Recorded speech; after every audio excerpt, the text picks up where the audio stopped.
എനിക്ക് ഇതിൽ അറിയേണ്ട കാര്യം എന്താ പറയുക, 18 വയസ്സുള്ള സമയത്ത് 40 ലക്ഷം രൂപയുടെ നഷ്ടം, 40 ലക്ഷം നഷ്ടം, 20 ലക്ഷം ബാധ്യത.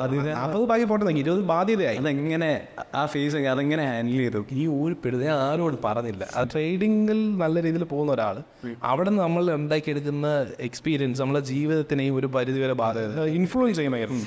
നമ്മൾ നല്ല രീതിയിൽ പണ്ട് ഒത്തിരി പൈസ നഷ്ടപ്പെട്ടു, നല്ല രീതിയിൽ അത് നല്ല രീതിയിൽ ഇത്രേ അറിയത്തുള്ളൂ. പക്ഷെ ഇതിനകത്ത് ഒത്തിരി നമ്മൾ അനുഭവിക്കുന്ന മാനസികമായിട്ടുള്ള ഒത്തിരി ബുദ്ധിമുട്ടുകളുണ്ട്. ഒരു ട്രേഡർ എന്ന നിലയിൽ ആ ഒരു ജോലി ഒത്തിരി 1000 വട്ടം ഈ പരിപാടി വേണ്ട എന്ന് പറഞ്ഞിട്ടോ. പിന്നെ മാത്രമല്ല, നമ്മൾ പലരുടെയും നിന്ന് ഫണ്ട് വാങ്ങിച്ചിട്ടാണ് ചെയ്യുന്നത്. അന്നത്തെ സമയത്ത് വീട്ടുകാരെ വാങ്ങിക്കും, അവിടെ നിന്ന് വാങ്ങിക്കും, ഇവിടെ നിന്ന് വാങ്ങിക്കും.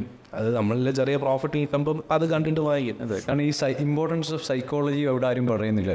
സ്ട്രാറ്റജി എന്ന് പറഞ്ഞിട്ട് ഇപ്പം നമ്മൾ യൂട്യൂബിൽ നോക്കിയാൽ കാണാം എത്ര സ്ട്രാറ്റജി. പിള്ളേരൊക്കെ വന്നിട്ട് ഈ സ്ട്രാറ്റജിയുടെ പുറകെ, അതറക്കും അടുത്ത സ്ട്രാറ്റജിയുടെ പുറകെ വന്നിട്ട് പറയുന്നത് ഒന്നും ഒക്കുന്നില്ല, ഒന്നും